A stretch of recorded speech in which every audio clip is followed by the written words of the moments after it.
Disclaimer: No Self-Hate is a mental health awareness platform, not a licensed therapy provider or certified psychological organization. All content is for educational and informational purposes only and should not be considered medical advice or a substitute for professional mental health care. If you are in crisis or need immediate support, please contact a licensed mental health provider or call, text 988 for the Crisis Lifeline, US only. Some topics may include sensitive mental health themes. Viewer discretion is advised. This channel may include brief use of copyrighted material under Fair Use, U.S. Copyright Law, Section 107, for commentary, education, and discussion. Hello, and welcome to No Self-Hate, Season 1, Episode 5, 5 of 5, How to Enhance Your Morality IQ. I will be your host, Kevin, and I'll be your guide on today's episode. So, as we look back over Episode 5, we started with learning about what are the differences between right and wrong and the history of right and wrong. And we dated that back to earlier civilizations. And then we went into our morality IQ test, where we wanted to assess where we were. Now, this test was not scientific. This test was just meant to give us a scale so that we can measure improvement. And then from there, we went into what is right, where we defined what was morally right, what was the greater good, what are the universal moral rights. And then from there, we went into what is wrong. Now that episode, the imagery from that episode is seared in my brain. So when I think of wrong, I sometimes see some of those images pop up, and it was designed that way for that purpose, and it definitely worked with me. And then now, for our final part to Episode 5, we are going to go into how to enhance your morality IQ. Okay, so we got a lot of good stuff for you ahead. But before we get to it, I want to thank all of my subscribers, my supporters. You all have been phenomenal. I've received your feedback. I understand that this information is not only helping me, but it is also helping you all. By now, if you've been following along in the season, you should have your self-hatred under control. You should have your trauma, reining that in, your forgiveness IQ, your anger. And now we're learning right and wrong, right? Now, again, this information is strictly just information. We go over the information and just go through it together. But obviously, you have your own moral frameworks. If you could use this information to enhance it, please do. But for some that may not have any moral frameworks, this is a great start. But again, these are all suggestions from information that we are reading from credible sources about different, human behavior. So I want you to keep that in mind. If you think you need immediate help, you know what to do. Reach out to a psychologist, reach out to a friend, a family member, a church member, whatever, you're comfortable doing, but definitely reach out to someone. But for those of you that are self-empowered and those of you that are ready to go and ready to make changes today, here we go. All right. Talk to you in a little bit. All right, everyone, let's get started. Let's get through this information. All right, how do I enhance my morality IQ? Welcome, everyone. Today we're diving into a fascinating topic, enhancing our morality IQ. Now, you might be wondering, what exactly is morality IQ? Well, morality IQ is your ability to understand right versus wrong, regulate your emotions when faced with tough choices, and consistently act in ways that reflect fairness, honesty, and compassion. Now, morality IQ is made up of a few components. First is awareness. This is the ability to notice when something has moral significance. So when you find yourself in situations that may be, confrontations or some type of conflicts, you can recognize, hey, this situation has moral significance. I have to make sure that I'm aware that I can make the wrong decision here and kind of mess things up. But I must resort to my moral framework, right? Just having that awareness. It's about being present and vigilant. Next is reasoning. It's crucial to think beyond our immediate benefits and consider the broader implications of our actions. Don't just look at how our actions affect us. Look how it affects everything around us holistically, the holistic view, right? Next up, we have moving on to empathy. Now, empathy, this is our capacity to see and feel from others' perspectives. It's about understanding the impact of our actions on those around us. Now, this may be one of the most important components to morality IQ. We must learn to have empathy for each other, no matter the crime. I mean, when I find myself in situations where maybe someone has done something wrong to me, I always remember and convince myself that this is a human being that is not perfect, that is not made from, that does not know every piece of knowledge. This person may be operating in error, right? And they don't know it. Maybe there's some knowledge that they're missing that's very important, right? I try to overstand that and try to have empathy for that person regardless. No matter what's been done to me so far, I've been able to do that, right? So you want to make sure we think about how our actions impact those around us, all right, before we do anything. But this is the definition of morality IQ. Next up, we have courage. This is about taking the right action even when it's difficult. It's a crucial component as morality often requires us to step out of our comfort zones, okay? Stepping out of our comfort zones to have moral courage. When we see a group of people moving this way that may not necessarily be right, if our moral framework or moral standards goes against where the crowd is going, we must be able to have integrity in our morals and stand the line, right? We must have the courage to guard our morals and honor our morals and implement and enforce our morals when we need to. So that's the courage. It's not always easy going against the crowd. Sometimes the crowd can turn on you. Sometimes the crowd may have the power and, you may not. But you must hold steady to your morals and the integrity of your morals. All right. Lastly, there's repair. It's important to own up to our mistakes and make amends. It's important to own up to our mistakes and make amends. All right. This step helps us grow and learn from our missteps. So it's okay to make mistakes. We're humans. And I know people say that all the time, but I really mean it. If we don't have the knowledge that we need, we are going to make mistakes. Part of knowledge is experience and learning things as we go, right? But we have to know how to repair these things. We can't operate in this perfectionism or perfectionist mind state that we can't be wrong, okay? Sometimes we will be wrong, but we must have the courage to right those wrongs. We must be able to apologize to people. And we'll talk about apologies a little bit more here in a few slides, but I just want you to think about that. Repair. Are there any relationships right now in your life that could use a little repair?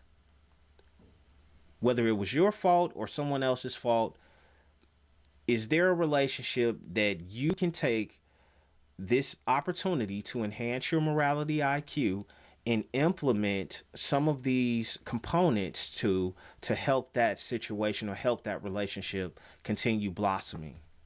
All right, I want you to think about that. All right, next up, morality IQ isn't about being flawless. It's about aligning our actions with our values, which fosters self-respect and trust. By understanding and developing these aspects, we live without self-betrayal, leading to a more authentic and peaceful life. Self-respect and trust. Self-respect. Do you have self-respect? Do you respect you? Right? We have to learn how to build that. And we do that through sticking to our morals. When we can trust ourselves to stick to our moral frameworks, we can trust ourselves to not self-sabotage, and we have like a guide to decision making and different things like that. So self-trust is very important. Okay. All right, next up, let's take a look at the benefits of having high morality IQ. Now that we have a deeper understanding of the definition and we can relate to that definition, we're all working from the same deck, so to speak. Let's look at some benefits before we go into how to enhance our morality IQ. Let's incentivize ourselves with some of the benefits and see how a high morality IQ can increase peace, increase happiness and fulfillment within your time or our time potentially. All right, so one of the benefits of high morality IQ is your personal inner life gets better. So, first, it fosters self respect and identity stability. When your actions align with your values, you feel genuine and authentic rather than living under a facade, right? Genuine and authentic is very important for self trust, for self confidence.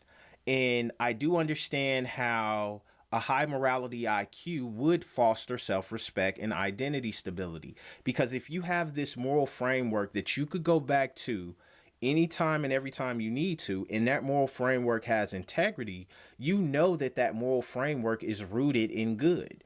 And you know that if you follow that moral framework, then you will feel better about yourself because doing good things just comes with the territory. It makes you feel better.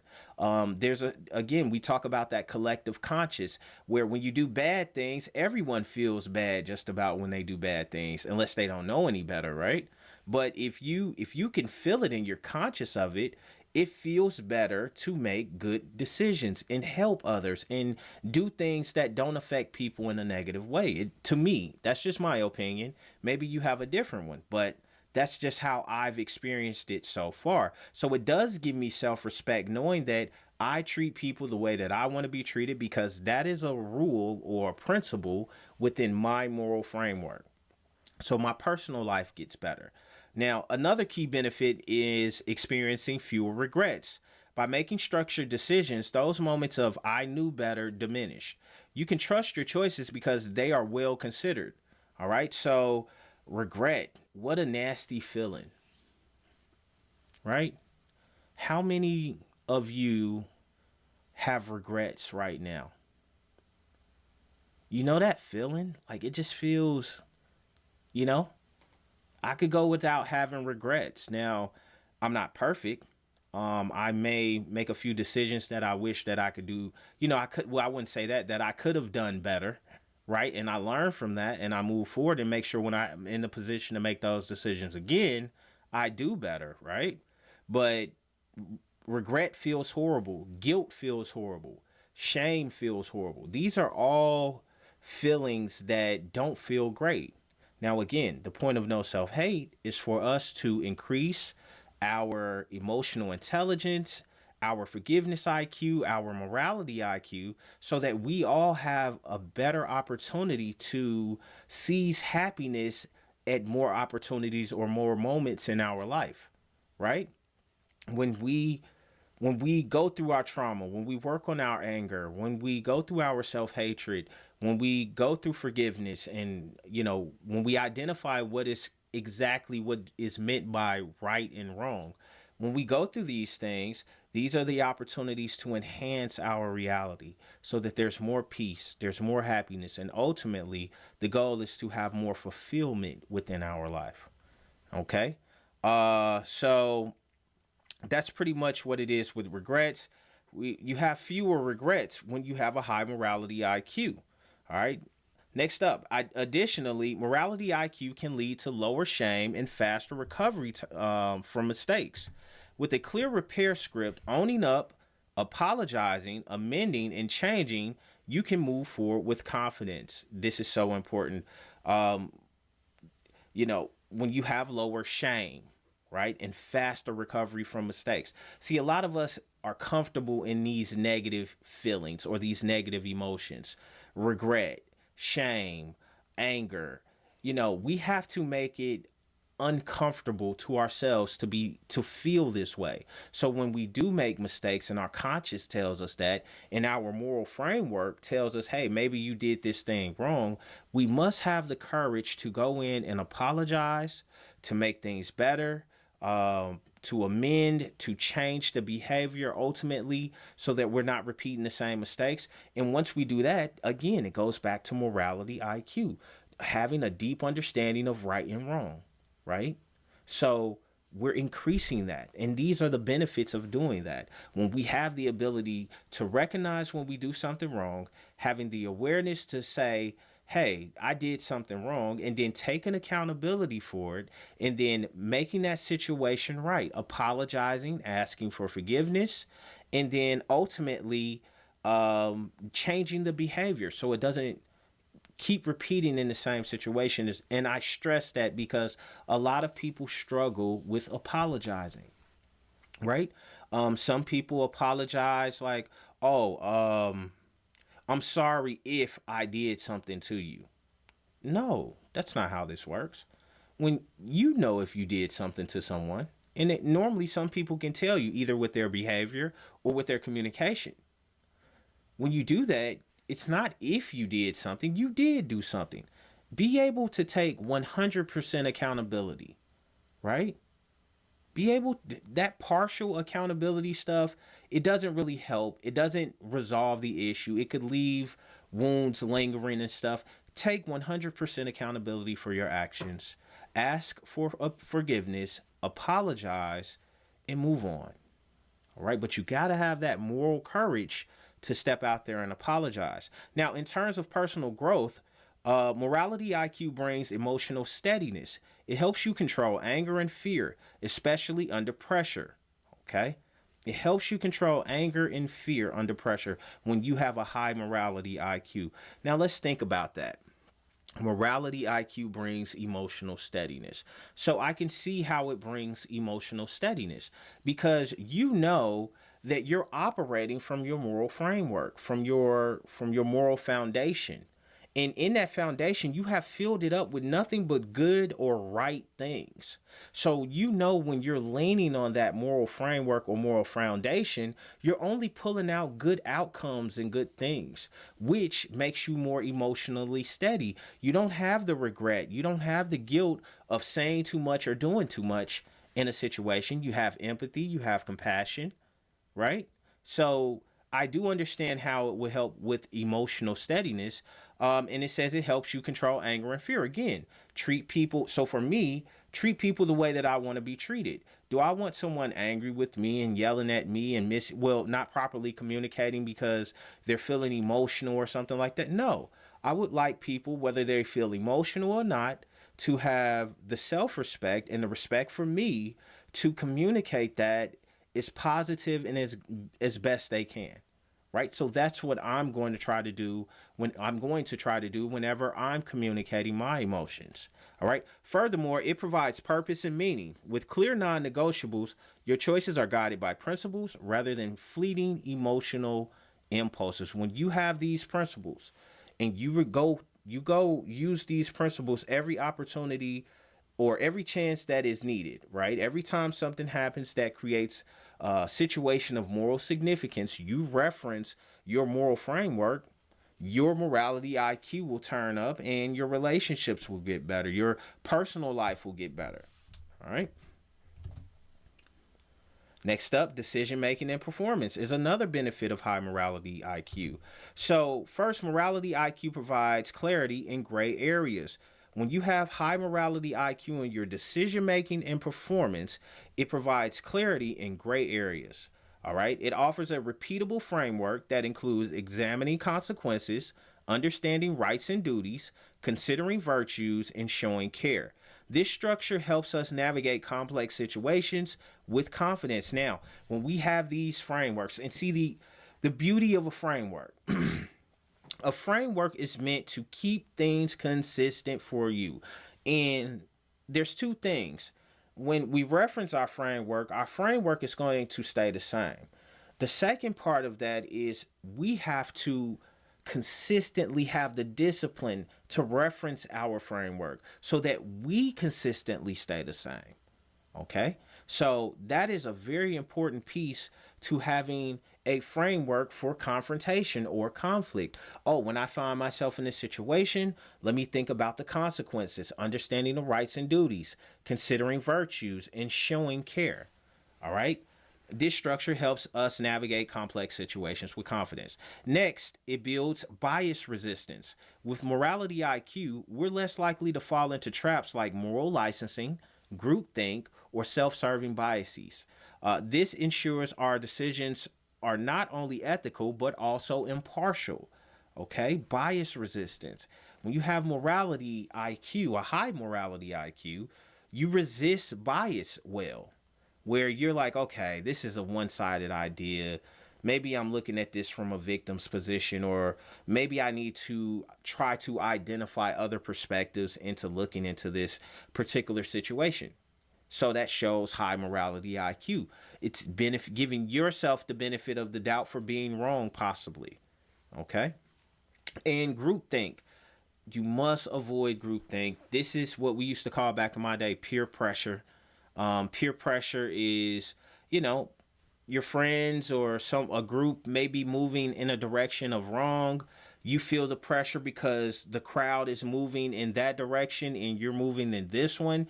And sometimes some of us get weak and we go with the crowd.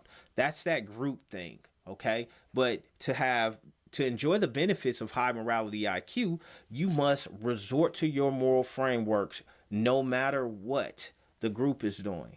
Okay. So you have to go back to that. And again, that will be a benefit for you. You have integrity in your framework. Your framework is guiding your life and your principles. Okay. Next up, we have finally morality IQ encourages long-term thinking. It protects both you and others from short-term wins that could eventually turn into losses. This perspective fosters sustainable success, right? So when you have high morality IQ, it encourages long-term thinking. You don't think about the short game. You think about, okay, what about 10 days from now? What about 30 days from now? How will this decision affect my life 30 days from now? Right? And you're able to make decisions based off that trajectory, based off your educated guess of that trajectory. But you know, if it's rooted in your moral framework, normally it could be a good outcome if you follow it. Okay, so think about that. And then it talks about short-term wins that could eventually turn into losses, where you find yourself getting into some trivial argument with a close friend about nothing, and you all have been friends for 10 years, and then that argument causes a break in you all's relationship because you all aren't leaning on your moral framework of forgiveness, of listening to each other, of respecting each other, of treating each other the way that, you know, we would want to be treated, right? So when you have that, you follow those laws, and that makes your decision making better and your performance even better. All right. So additionally, excuse me, you all. Additionally, in terms of risk reduction, morality IQ acts as ethical guardrails. These guardrails help prevent legal, financial, and reputational damage by keeping our actions aligned with our values. There we go again. At the root of everything, at the foundation, is values and morals. Your intent must align with your morals and values, and your actions must align with your morals and values. When you do that, you are displaying high morality IQ. Okay? And then we talk about the ethical piece, right? Ethical guardrails. What did we say ethical things were? These are things or laws or codes outside of us. They're external, right? We know morals are internal, and we know ethics are external. So that can be the law, that can be financial stuff, that can be reputational things, right? So we have to pay attention to the ethical guardrails. Again, a benefit of morality IQ. When you pay attention to that, you benefit from it. All right. And then importantly, it promotes consistency. Using checklists and defaults, we can transform one-time ethical decisions into reliable habits. This consistency strengthens our moral compass and performance. Okay? Keep that in mind. Next up, we have relationships. Firstly, it builds trust. All right. Trust capital. When we have high morality IQ in our relationships, it builds trust capital. Now, people are more likely to predict and rely on your fairness and honesty, which strengthens bonds and creates a sense of security. When people can trust you, they are going to be able to predict and rely on your fairness and honesty, because the reason you're so predictable is because they know you are going to reference your moral framework to make these decisions in this relationship, and they can count on you for that, right? Now, consider how it facilitates faster conflict resolution. By combining empathy with accountability, you can de-escalate issues quickly and effectively. This approach not only solves immediate problems, but also fortifies relationships in the long term. Okay? So now that's really heavy, right? When we think about conflict resolution, when you have a high morality IQ, you resolve conflicts better, right? And I could see how that is happening. Again, you're going back to your moral framework. Now, by combining empathy with accountability, very important in morality IQ. Having empathy. Again, I explained it earlier. You just want to have, or there's an opportunity to have, a view that just has empathy for mankind, period, at the species level. Here we are, we're trying to figure it out. We're not perfect. We haven't mastered everything, but we're trying. And even just having that in your relationship, hey, this is a human being that doesn't have all knowledge, that doesn't, necessarily do everything the right way, but I love that person, or I care about that person, regardless of their flaws. Now we're stepping into the unconditional areas, right? But again, this is just another opportunity, and it shows how conflict resolution, empathy, and accountability can de-escalate issues quickly and effectively. Okay. Now this approach not only solves immediate problems, but also fortifies relationships in the long term. So it's saying that if you have a high morality IQ, it's safe to say your relationships are lasting longer. That is a benefit of high morality IQ, which is something that I would love to have as well. Now, thirdly, morality IQ helps establish healthy boundaries. It empowers us with the courage to express hard truths with kindness, avoiding cruelty. Now, that's important. Just because something is true, it doesn't mean that you should just throw it out there. I think it shows high morality IQ whenever something is true that may affect someone in a certain way, for us to sometimes put a prom dress on it, finesse it a little bit. We could still deliver the truth, but maybe we don't have to deliver it so raw sometimes. Maybe we can show morality intelligence by delivering this thing a little more gentle, regardless of how heavy the truth is. All right. So just keep that in your mind. Now, this is crucial for maintaining respect and integrity in any relationship. All right. People have to trust you to tell the truth, regardless of how much money they have, regardless of what they're doing for you in your life. Some people like yes men and yes women just to go along and say whatever, right? Some people like that. It's an easy life. Me personally, I prefer people that have the courage to tell me the truth about myself. Things that maybe I can't observe. Maybe they have a perspective that I can't see. So that's valuable information to me. All right. So finally, when things go wrong, it aids in reputation repair.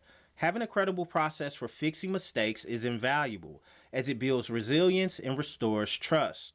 These elements of morality IQ are foundational for nurturing meaningful and lasting relationships. Okay? And I'm so sorry, you all. What's going on?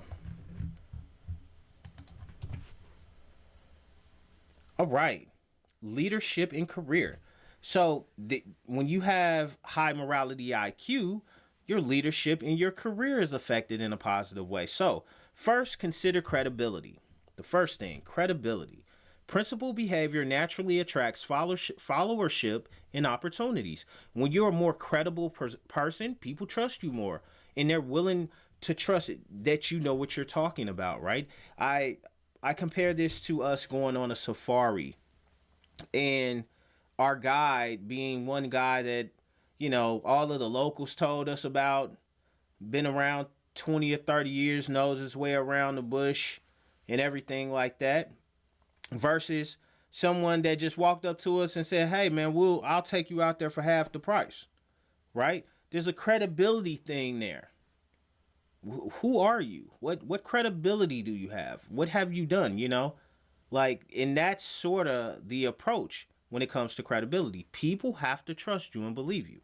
Okay? When you're consistent in your values, people are more inclined to trust and support you.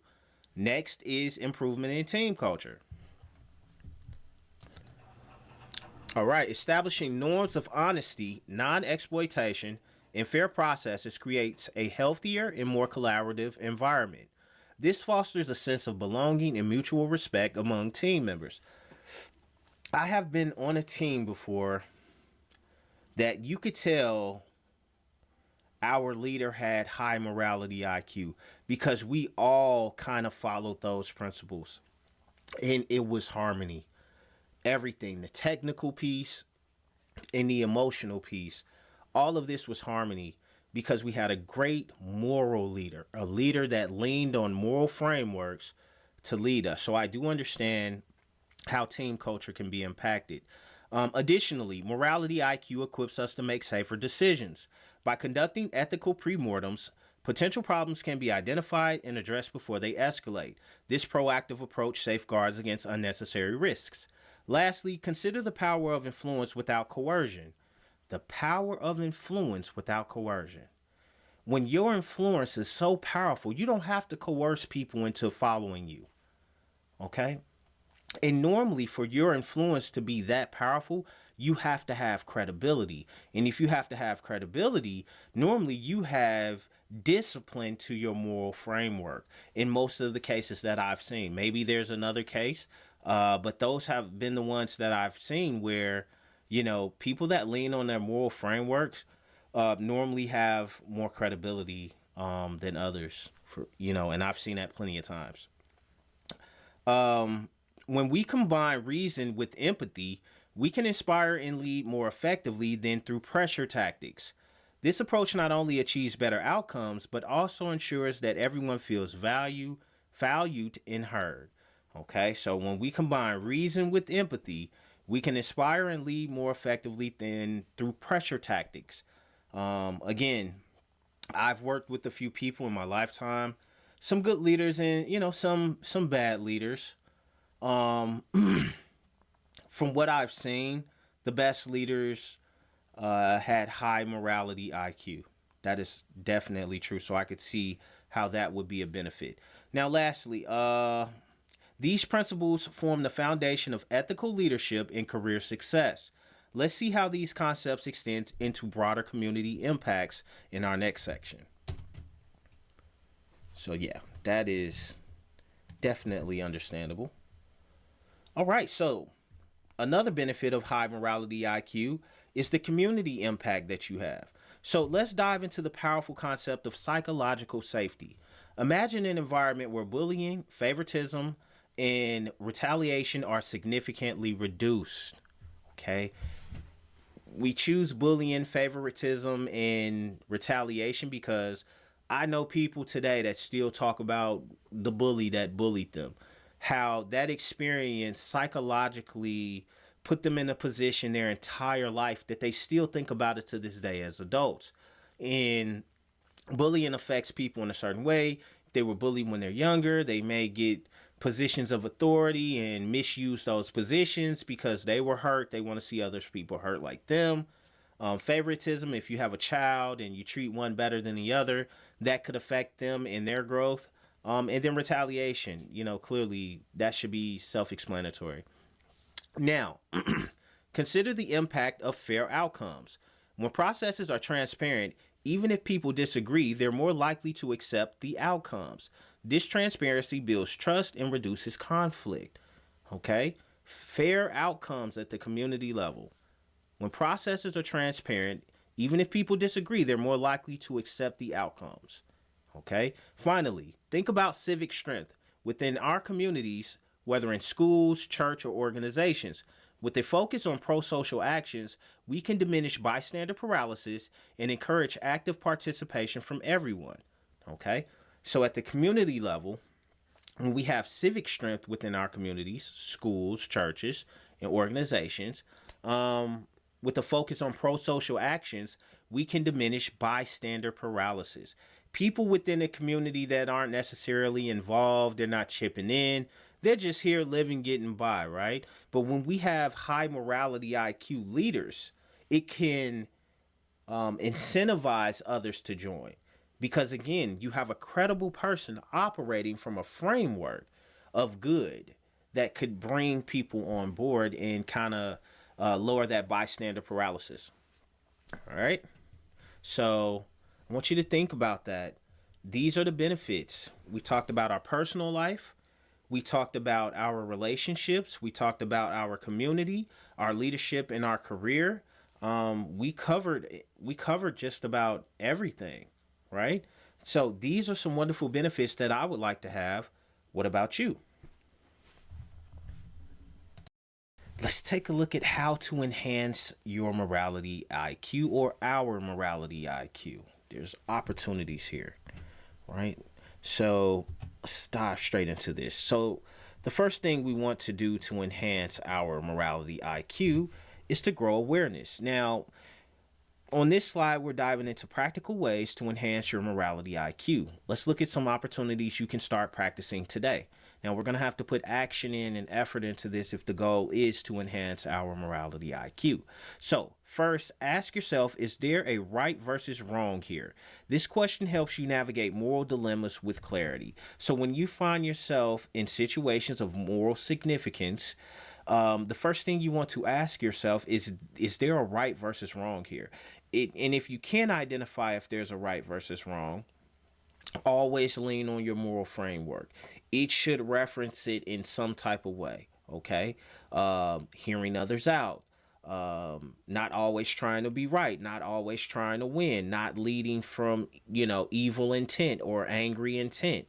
There are a lot of ways to determine whether you're in a situation where you can identify if there is a right or wrong. You check out our episode, I think, 4 and episode 5, I believe. So, yeah, check those out, and they will or the part 4 and part 5, of episode 5.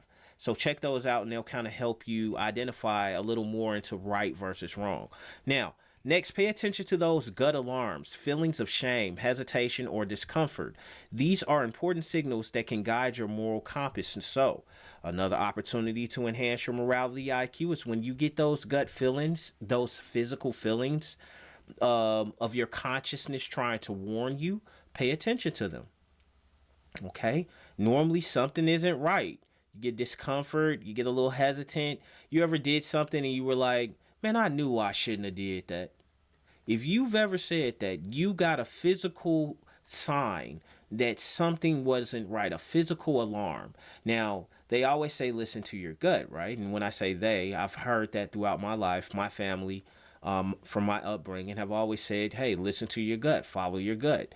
And in this situation, as we try to seize this opportunity to enhance our morality IQ, we have to make sure that we're paying attention to our physical alarms that are telling us that something isn't right.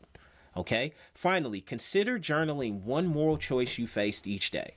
This practice deepens your awareness and helps track your moral growth over time. All right? So we want to collect data. Excuse me. We don't want to just look at our intent and what's happening in our mind. We want to document what's happening.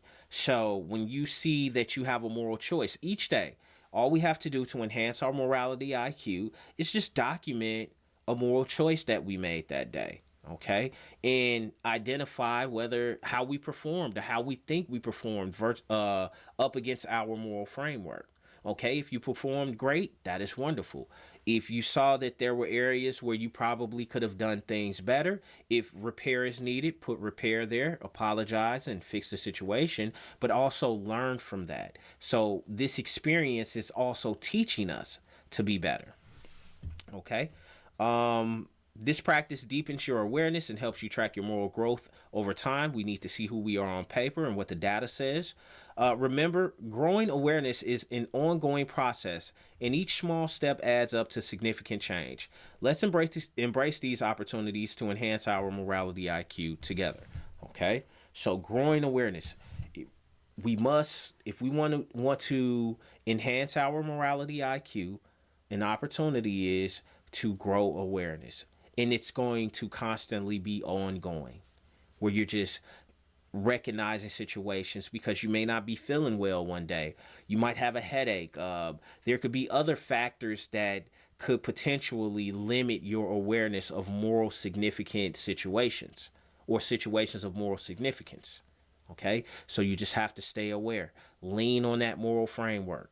Okay, if you don't have much in your moral framework, write it down. Get pen and paper and write down all of the things that you believe in. I don't believe in stealing. I don't believe in unaliving. I don't believe in hurting people. I don't believe in arguing. Whatever. Write down those morals and refer to that, and that's going to continuously grow your awareness. Next up, opportunity to enhance our morality IQ is to strengthen our reasoning. Okay, so first, consider the consequences of your actions. So here's a framework for strengthening our reasoning. Okay, consider the consequences of your actions. If I do this thing, what could potentially go wrong? So we'll use an example like going to the store and steal, right? If I go to this store and steal, what happens? What could potentially happen that would be wrong versus what would be good? Okay. But you really want to look at the wrong things because, I don't know too many people who get locked up for doing good things. All right. So you want to pay attention to the wrong. Next, reflect on who might be helped or hurt by your decision. This perspective helps us weigh the impact of our choices on others. So who would be impacted if you were to go to the store and steal? The store owner and you would be impacted. So don't forget about yourself. When you're looking at the consequences of your actions, always look at how they will affect you negatively first and then work your way out. Start inside out. Next, think about rights and duties. Ask yourself what promises, laws, or responsibilities are at play.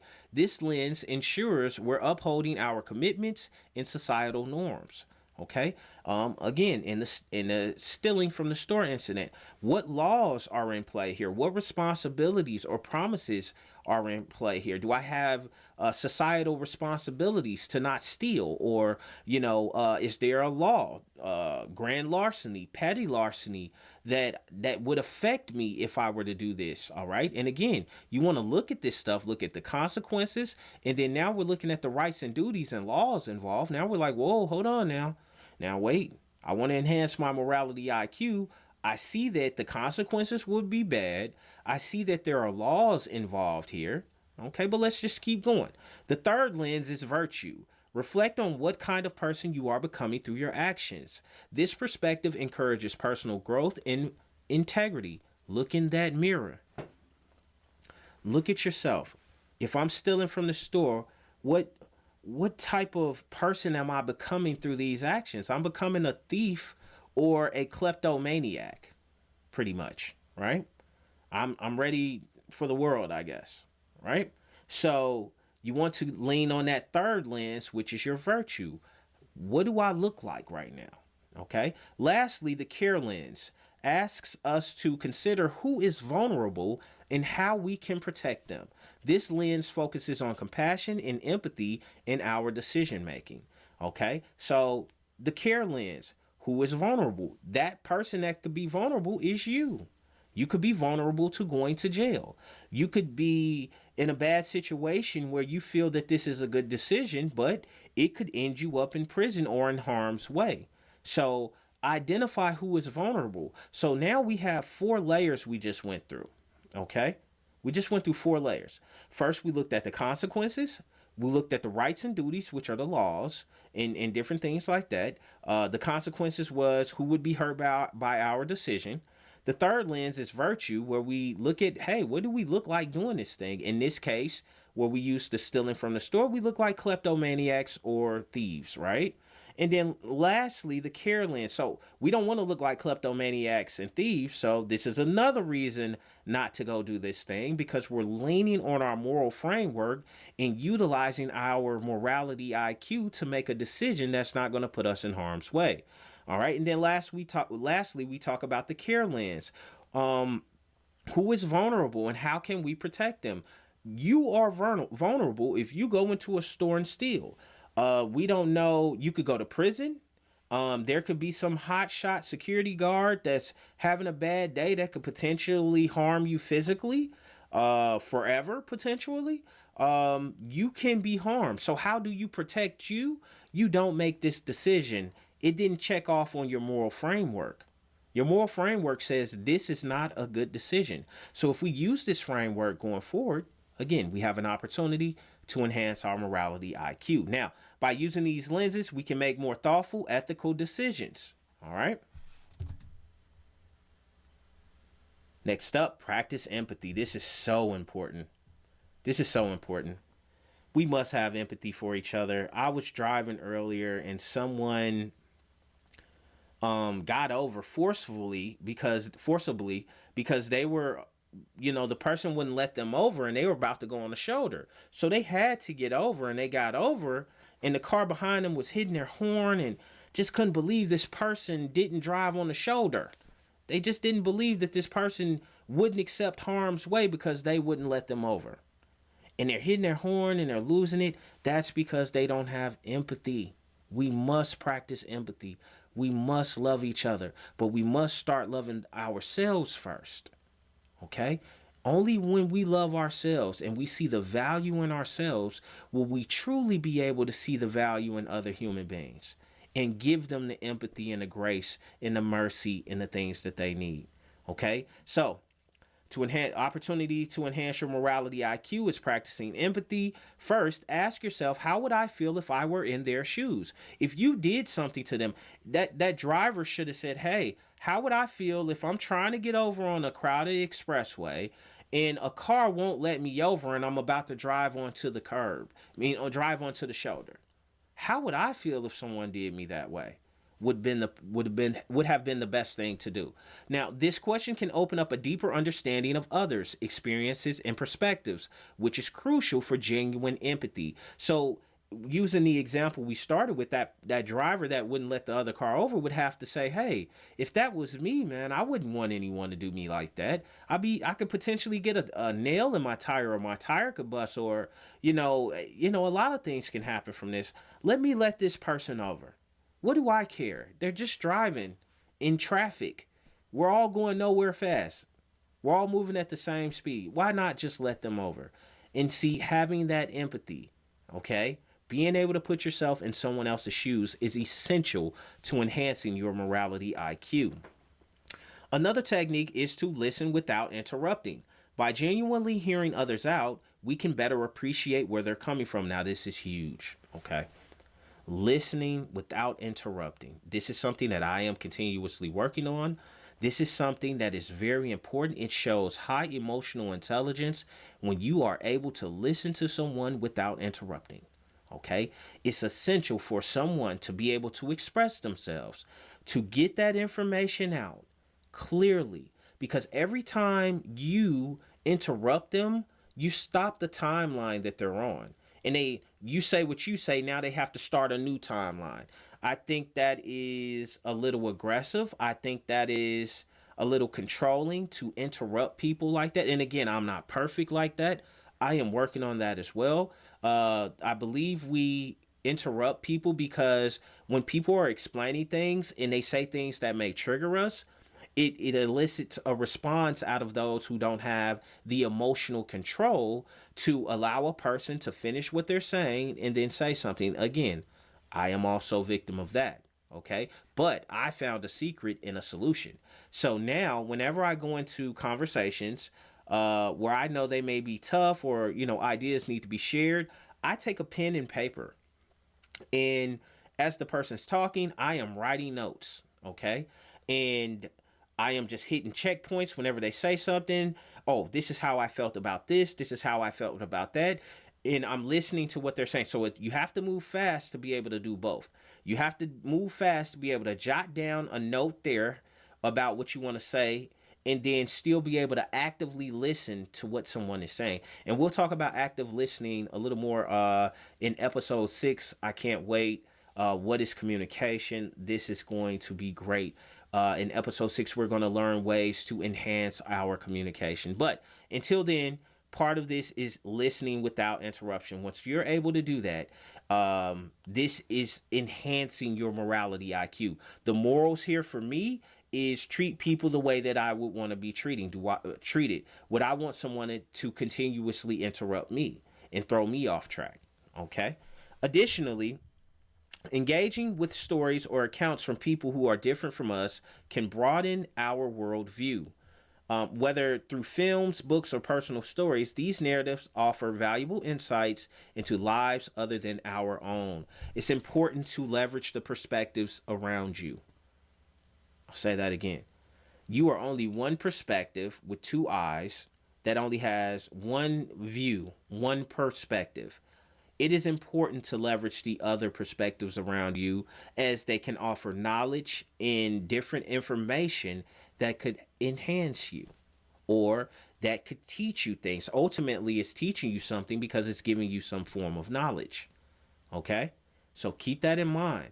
When you allow people to talk, we're able to step into their perspective, into their view of the world, which could be a unique view that we could leverage to better ourselves ultimately.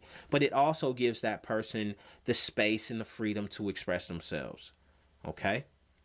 Remember, practicing empathy is a journey, not a destination. It's about continuously striving to connect with and understand others on a deeper level.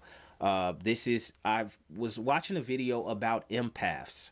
And empaths are basically people that are able to feel what other people feel because they have a lot of experience. Maybe they've been through a lot of the things that people are going through. They know exactly how they felt when they were going through that thing, so they're able to empathize with others more easily, right? But that takes years and years of experience to get to that level, but we can practice learning how our actions make others feel and having empathy for people in the situations that they're in, and humbling ourselves, right? Humble yourself. Never forget, more than likely, you've been in the position a lot of people have been in. If not, you will be, right? So just keep that in mind. Next up, build emotional control. This is very important right here. Now let's focus on building emotional control, an essential aspect of enhancing your morality IQ. So again, if we're going to enhance our morality IQ, we must build emotional control. I am still working on this one as well. I think I have come a very long way, especially with conflict and confrontation. I am ducking confrontation and conflict in positive ways.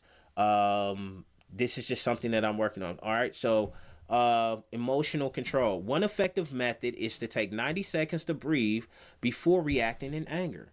This brief pause can provide clarity and prevent impulsive reactions. There goes a tool for us. So if we want to enhance our morality IQ, when we feel ourselves getting angry, we have to give ourselves a few minutes to calculate and process and strategize our replies and our actions. We're going to lean on that moral framework, that morality IQ that we have. When we find ourselves in these situations of anger, we must go to that morality IQ or that moral framework. Okay? Remember, treat people the way that you want to be treated. Okay? Take that 90 seconds to think about that. If you're able to take that 90 seconds, you're giving your morality IQ a chance to enhance, your emotional intelligence a chance to enhance. Take that breather. Don't have to, you don't have to respond back and forth impulsively. I want you to think, use strategy, use logic.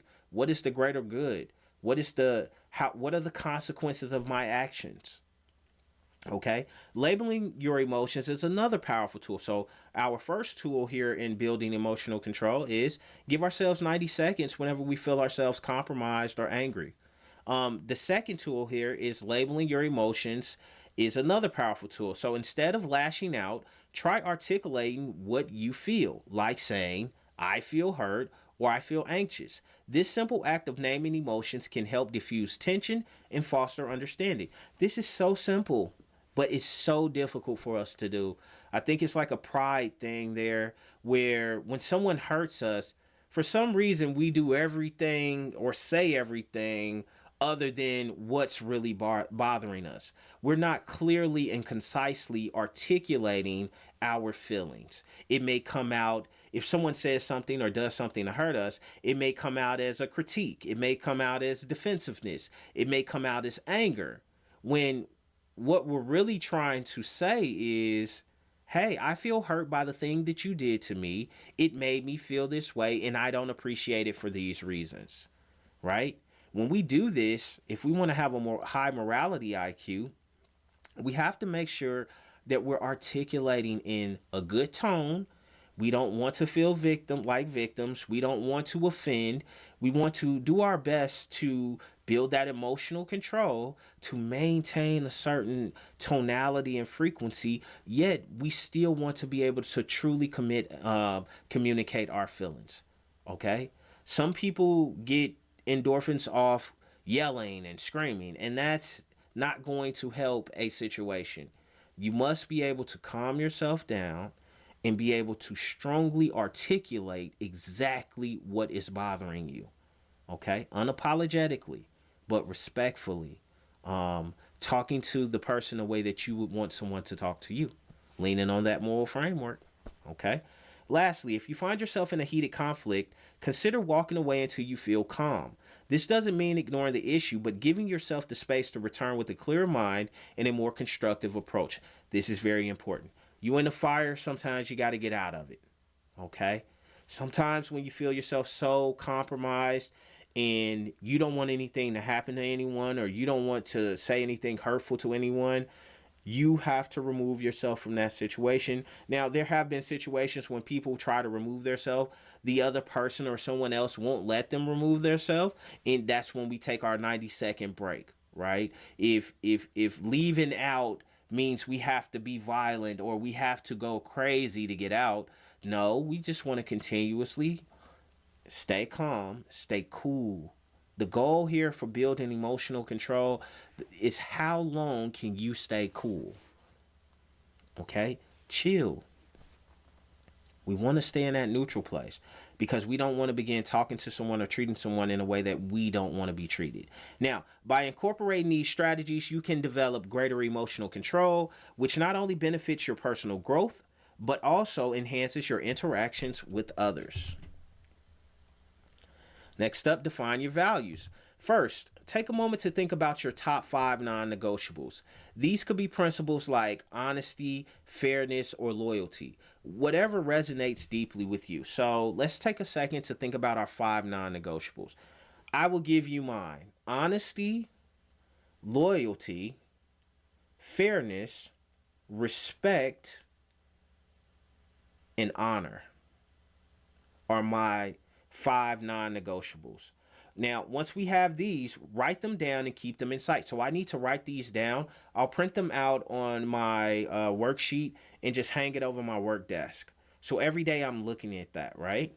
Now, once we write them down and keep them in sight, maybe you want to do it on your phone lock screen, in a journal, or a sticky note at your desk, wherever you can do it. This constant visibility will reinforce the importance in your daily life, okay? Signage is very important. I didn't realize it until I got older.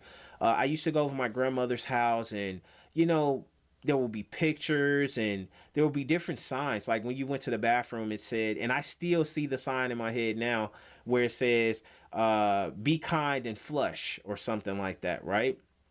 I still see that signage, and now I am older, and I remember seeing this as a child, 5 or 6 years old. So signage is very important. So we must take advantage of that power. So you need to put this signage up where you can see it and where others can see it. Okay? Because it's going to remind you every day. All right? You're not going to be thinking about this stuff every day. You need little reminders to keep pulling you back to your moral framework. Okay? Now, here's a crucial question to ask yourself every day. Did I live my values today? All right. This daily reflection helps ensure that your actions align with your values, reinforcing your commitment to them. Remember, values and morals is the foundation, your intent and actions must align with them. So I want you to ask yourself that today. And I'll ask you that. Did you live your values today? Did all of your actions support your moral framework, your upbringing, your religious codes? However you built your moral framework, did all of your actions support that? And if they did, you are amazing. Keep up the good work. But if they didn't, I want you to think about why they didn't. Is it trauma? Is it anger? Is it self-hatred? What caused you not to live your values today? Are your values weak? Or do you have integrity in your morals and your values? I want you to think about that, okay? And once you find whatever it is, I want you to throw solutions at it. We have the what is trauma or how to resolve trauma video if it's trauma. We have the anger video. Go back and reference this information so that you can increase your knowledge, all right? So that you're moving more into your morality framework or your moral framework when you're making decisions in life. All right. So remember, defining and living by your values is a continuous journey. It's not about perfection, but about consistent effort and reflection. And that's it. We don't pursue perfection. We don't get into perfectionism. We pursue excellence with consistent effort into our goals and the things that we want to achieve in life. And having high morality IQ is something that I would like to achieve in life. I believe I'm there at a certain point based off the test that I took, the morality IQ test that I put up there. I think I'm in a good place, but I there's always room for growth. So I'll continue growing that way. Next up, develop moral courage. We talked about this a little bit earlier. You have to be able to stand on your morals, regardless of consequence. Now, I don't want you to be a fool, all right? Use reasoning and logic, but standing on your morals with integrity across the board, okay? I want you to start with small actions. Speak up with truth once a day, even if it feels uncomfortable. That's building the moral courage. Now, remember, we want to deliver this truth in a gentle, finesse way, because truth can still hurt. And just because it's the truth and we can deliver it any way that we want doesn't necessarily mean that we should, right? Just because you can do something doesn't mean you should. If we want to show elevation in our morality IQ, we have to learn how to finesse these situations, okay? Delivering the truth. But I want you to deliver that truth to someone in a respectful tone, a calm voice, finesse it, and have a conversation about it. The more you do that, the more you develop moral courage. When you see someone doing something immoral, have the courage to speak up gently, finessing in a respectful, honorable tone, the way that you would want to be talked to, and present that information. Next, prepare an if-then script. For instance, if pressured to lie, then I'll tell the truth once and stand firm. This preparation helps you face challenging situations with confidence. Finally, remind yourself that showing courage now will lead to less regret in the future. It's a powerful motivator. Have the moral courage that you need to be successful. All right. Next up, practice consistency. I think we need I got some stuff cooking up for us, but I really would like to dive into consistency and the science of consistency. I believe we need to break that down. I think there's an opportunity for benefit for all of us to understand some ways to increase our consistency, understanding what consistency means, the benefits. So that's something we'll look into maybe later. But now, first, consider making the right choice even in small situations. It might be as simple as returning extra change you received by mistake or admitting to a minor error. These actions build trust and integrity, self-trust and integrity over time. Next, establish routines that support your values. Try a weekly self-check to reflect on whether your actions align with your morals and your intent. This helps to reinforce positive habits and ensures you stay true to your core values. Again, the consistency is going to build integrity. The more consistent we are with upholding our moral framework, the stronger that framework gets. right? And lastly, we want to avoid making moral exceptions if we want the integrity of our moral framework to continue to get strong. We must have consistency, but we don't want to make exceptions because when we make exceptions to what we're building as far as the integrity of our moral framework, we take away a little strength from it, a brick at a time. Okay, so these little allowances can erode your self trust and weaken your moral stance. Remember, consistency in your actions strengthens your ethical foundation. By focusing on these key areas, you're laying a solid groundwork for moral consistency that will serve you well in all aspects of life. Moral consistency. That's what we want to work on if the goal is to enhance our morality IQ. Moral consistency, consistently going to our morals and standing in our morals, auditing our morals, making sure that our morals still align with who we are today, reinforcing those morals with moral consistency. And then mastering repair. This is probably the most important step or opportunity for us to become master repairmen and master repair women whenever we hurt someone. So let's talk about mastering the art of repair when we've hurt someone. It's crucial to recognize and name what we've done, admit the harm, and apologize without making excuses. This is about taking responsibility and showing genuine remorse. So, an opportunity to enhance our morality IQ is being able to recognize and name what we've done wrong to someone, admit the harm, and apologize without making justifications or excuses for our actions. For example, here's how you don't apologize. Hey, I'm sorry if I took that thing and it upset you, but I was hungry, so I didn't want to starve, so I had to take it. But yeah, I'm sorry if it bothered you. That is the worst apology you could give someone. Okay? This is what you want to do. Hey, I was hungry. I went in there. I got your food out the refrigerator. I apologized. It was wrong. I know my needs became so great that I went against my moral framework to steal or take something from you without your permission. I am truly sorry. I recognize the harm that it has done. I have purchased you some more food and put it in the refrigerator. Can you please forgive me for what I did? Because I value our relationship and I would like to continuously grow with you. But I know in this instance I was wrong and I must take accountability because I care about you and I care about having you in my life. Okay? That is an apology. And it's truthful. It's genuine. It's authentic. Okay? You have to become familiar with remorse. Remorse is another one of those feelings like regret, guilt, and shame that's just not a good feeling. We have to make it where we're not comfortable in these emotions. Remorse, regret, shame, guilt. Make that extremely uncomfortable. When you find yourself there, immediately find a solution to get out of it. And that's normally going to be via an apology, accountability, empathy, self-trust, all of these things. You must find your way out of it. Okay? Apology should be followed by asking a person how you can make amends. It's not just about saying sorry, it's about finding out what repair is possible and showing change through your actions. Owning our mistakes is powerful.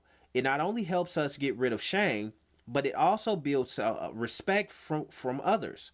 Remember, the courage to repair is a sign of strength, not weakness. For those of you that think you're too proud, I hear this a lot, and I've heard about this in social conditioning, pop culture, where, oh man, I'm not apologizing.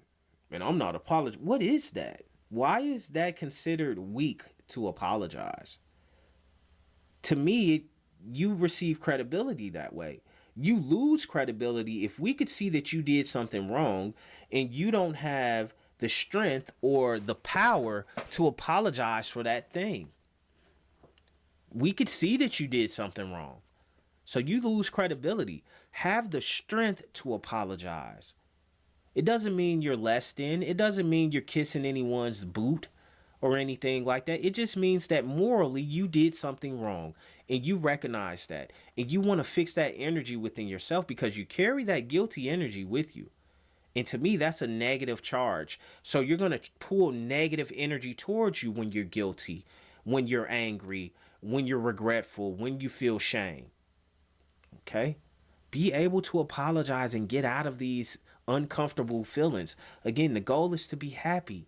The best feeling we've probably ever felt in life was happiness. The goal is peace. You know, being peaceful extends your health for a long life.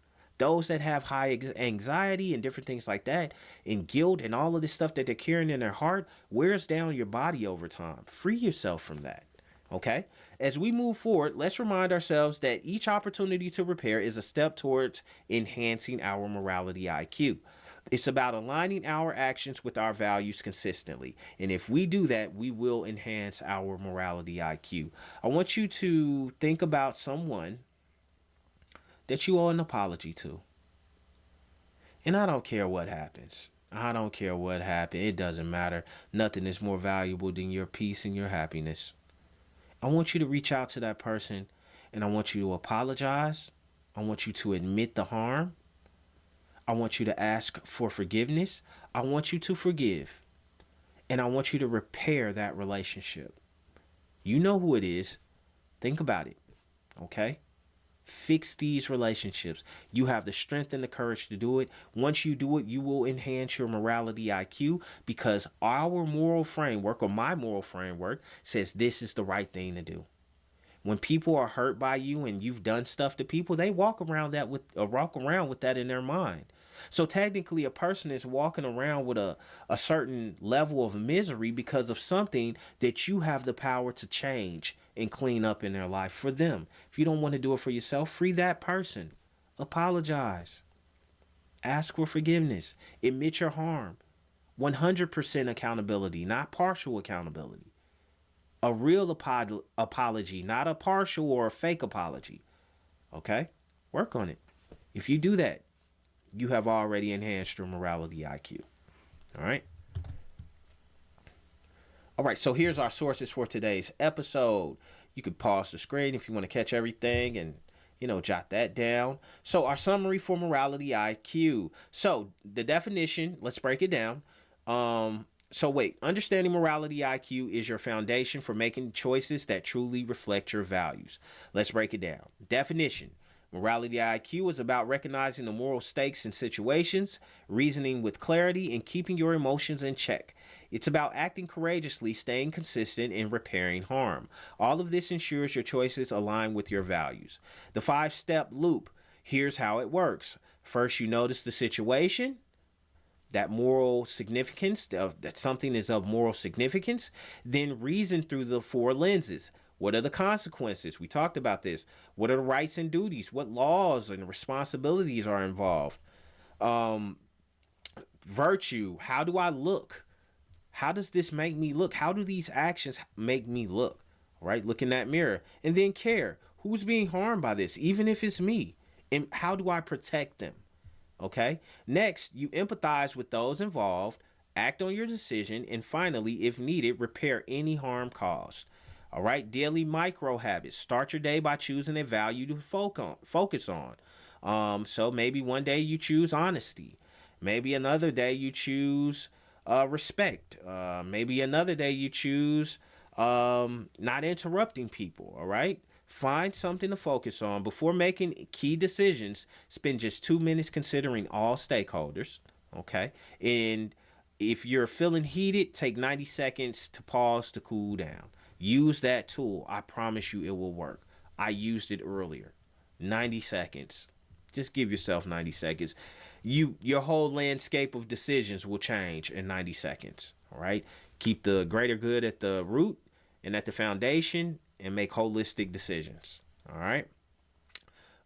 Weekly system. Dedicate 10 minutes each week to review your integrity, your moral integrity.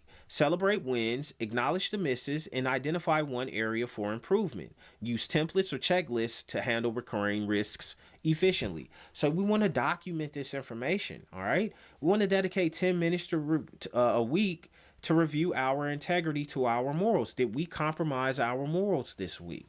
Or did we stand the line on everything that we believed in? Okay. Celebrate the wins, acknowledge the misses, and grow where you can. Look for areas for improvement. All right. So next up is bias guardrails. So be aware of common biases like moral licensing. Oh, I did this right thing so I could do this wrong thing. We don't need moral licensing. We're just operating in the good. We're operating in the way that we want people to operate with us. Okay? Groupthink. Avoid groupthink. Come on. This is avoid being a reckless follower. Okay, if you're following someone to moral things that support your moral framework, by all means. But if you're following people to crash out and, destroy your life or something like that, come on now. Come on. You got to have bias guardrails in confirmation bias. All right. So before finalizing decisions, conduct a pre-mortem, invite input from a credible dissenter to ensure a well-rounded perspective. You always want to have the other side of your decision. Okay, this is how I feel and why I should make this decision. Let me think of ways that people would probably think I shouldn't make this decision. Who would think that I shouldn't make this decision and why? You have to have an objective view, and you have to be able to look at both sides of the coins. That comes with awareness, emotional intelligence, and morality IQ. All right. And we said a credible dissenter. Yes men will not help you here. You need people that can look at whatever you're going to do, or you have to develop it yourself and say, what's the other side of this coin? All right. Now, these strategies arm you with the tools to navigate moral decisions confidently. Remember, it's a continuous journey of improvement. All right, so as we conclude today, let's reflect on why this matters. By trusting yourself and making better decisions under pressure, you not only strengthen your own relationships and teams, but you also contribute to building safer and fairer communities. This is all about aligning your choices with your values and repairing quickly when you fall short. All right, this is about aligning values and morals, the foundation, with your intent and actions. All right, so here are 3 actionable steps you can take today. Write down your 5 non-negotiables and put that signage where you can see it.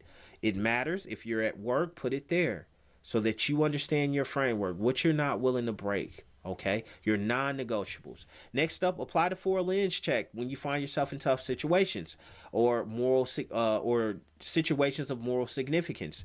Consequences, rights and duties, virtue and care. Okay, pay attention to that. Next up, if you need to repair something, have the strength. It takes strength to apologize. Own it. Apologize. Offer a fix and prevent it from happening. Watch how it frees your heart from the guilt, the shame, the regret. Okay? Have the courage to apologize. All right, to keep this momentum going, consider a weekly 10-minute integrity review, focusing on your wins, misses, and a daily courage rep, saying one hard truth with respect and care, compassion, and empathy. Yes, we could deliver the truth any type of way. An example that comes to mind, it was a lady that used to babysit us when we were younger, and we were just kids, and we didn't know any better. We were making other people feel bad, that whole bullying thing, and we were like, that person is ugly and all that, and we said that in front of the babysitter, and the babysitter corrected us. The babysitter said, no, that person isn't ugly. That person is hard to look upon. Same thing, but she finessed and dressed the delivery up that the person didn't even really get offended, right?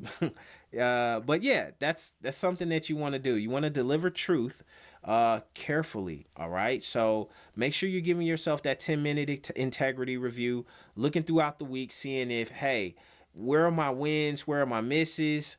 Did I tell the truth today? A tough truth that's building that moral courage. All right. So thank you for being engaged and committed to making a positive impact. Let's take these steps forward together.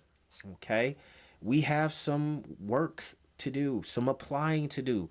Now that we have this knowledge, let's apply it to our life. We're not looking for perfection.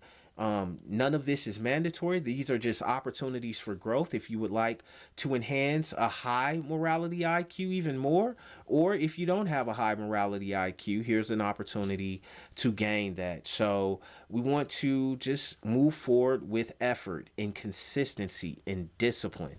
If we do that, we will enhance our morality IQ. All right. Go to NOSELFHATE.com and get your mental health awareness apparel and accessories now. Just someone seeing you in the No Self Hate shirt could potentially spark an opportunity for them to reflect on if they're self-hating, and maybe in some ways that they're looking at their emotions and whatever. But whenever they see that, you have the opportunity to help someone reflect and raise the awareness of loving thyself.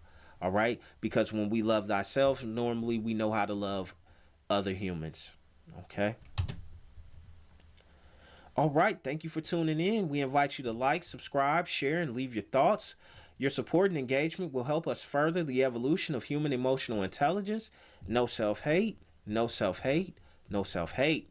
Until we meet again, take care. Remember to love thyself first. And I hope you be well. I hope you achieve your goals this week. I hope you are able to apply some of this information and it enhances you. So be good until next time we speak. Peace.